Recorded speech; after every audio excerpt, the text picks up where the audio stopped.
to make your case, and then we break for lunch.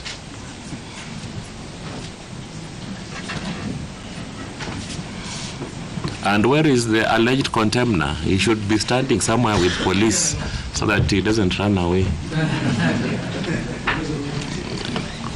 Come and stand here so that we all see you and so that you can hear the accusations being leveled against you. Are you represented?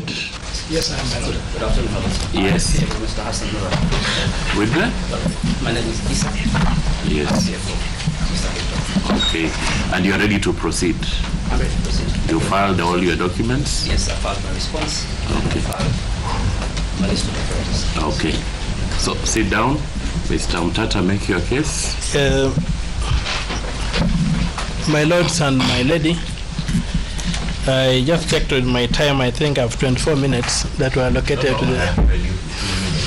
Because as I told you when we started, we thought we were young, getting old.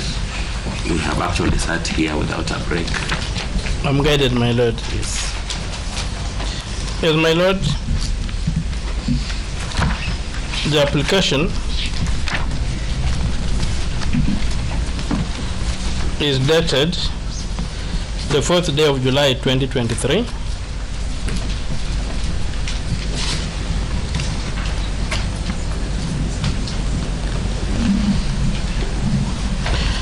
And it seeks 3 prayers.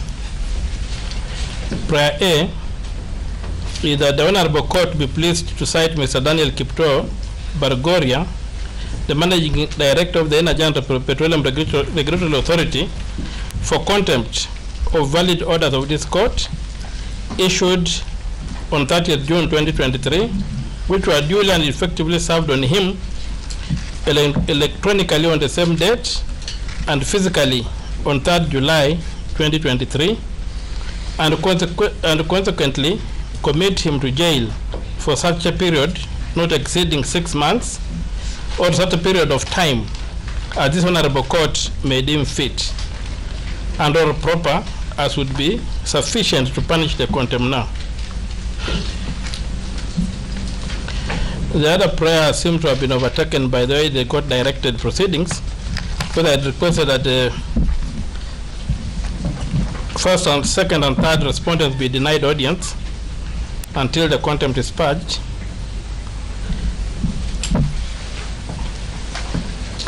I also prayed that the costs be granted in this petition.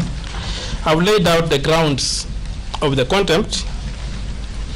It's not in doubt that the High Court issued orders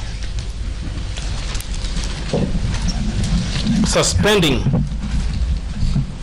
the Finance Bill, the Finance Act, initially ex parte and later inter partes.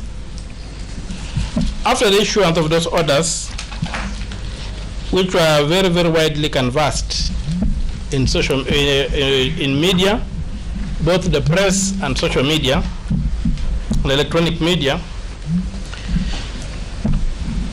the contemnor proceeded to implement the suspended act by issuing an advisory, raising the prices of petroleum products as contained in the Finance Act 2023, which had been suspended.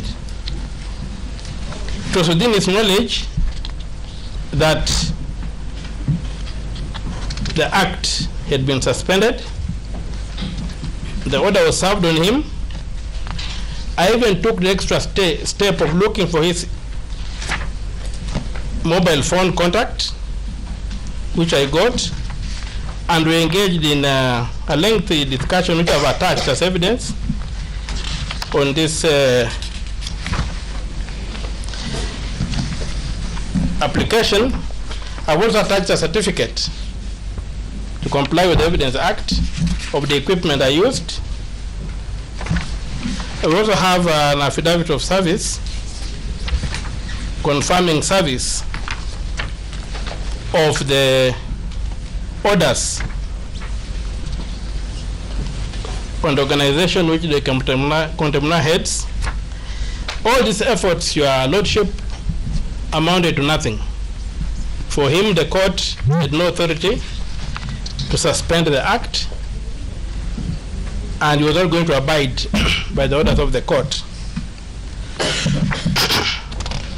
So, my Lord, this court has inherent jurisdiction to punish for contempt of its orders, even in the circumstances whereby the Contempt of Court Act was voided by this court.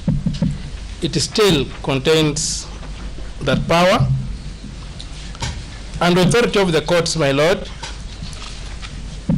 is something that cannot be negotiated or ignored, because as the custodians of the Constitution, if somebody ignores a court order, then it's basically overthrowing the Constitution.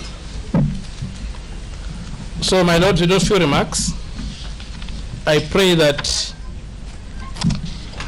Mr. Daniel Kipto Bargoria, who issued the advisory implementing the Finance Act, when the orders issued by this court were still pending, were in force, and had not been suspended as they were later suspended by the Court of Appeal, should be punished according to the law of the land, and also should be used to set an example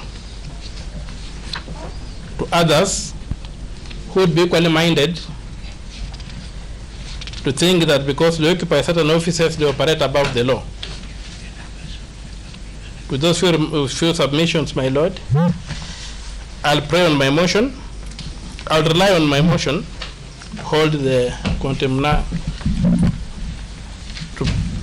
in contempt of this honorable court. Thank you.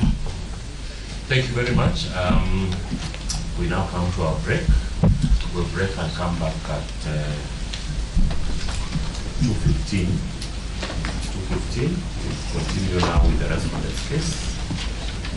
Agree amongst yourselves how you will respond to the interested parties. You're part of the Senate. You're not